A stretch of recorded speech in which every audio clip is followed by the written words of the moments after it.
sky. This was another one where I used a lot of purple, and in fact used so much paint that there's quite a lot of ridges and texture to this one. At the bottom, it kind of looks a bit like there's water being poured into a pool, perhaps. I was looking at a size 720 because I think it came up when I was researching something else. That's right, to do with what the feet are. In that day, the Lord will shave with a razor that is hired from the other side of the river on the king of Assyria, the head and the hair of the legs or feet, depending on translation, and also the beard shall be removed entirely. So this is a picture of that cacophony. I thought that phrase, a razor that is hired, is very strange. It has to mean something else, because surely you wouldn't have to hire a razor. I know there's this sort of tradition of not shaving, but I'm sure that doesn't mean that people didn't have razors. It made me think about the idea of a mercenary type thing.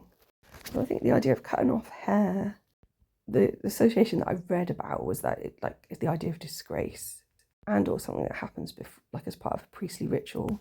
But it can also be like cutting off your line or branch, like ancestry. So I think what it could mean metaphorically, where the razor and the knife is sometimes used to represent the word.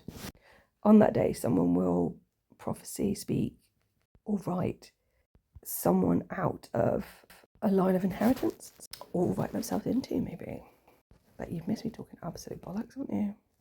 Anyway, as well as that looking a bit like a waterfall, I can also see a female stood up, but looking like Amy Winehouse, funnily enough. And to the left of her is a dog. I can see a big head here.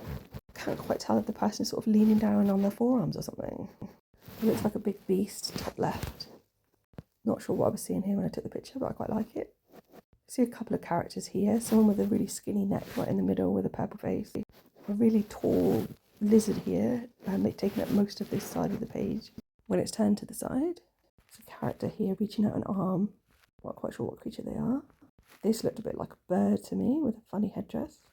And I thought that bit at the top looked a bit like a fish, but it also has an arm. Thanks for listening.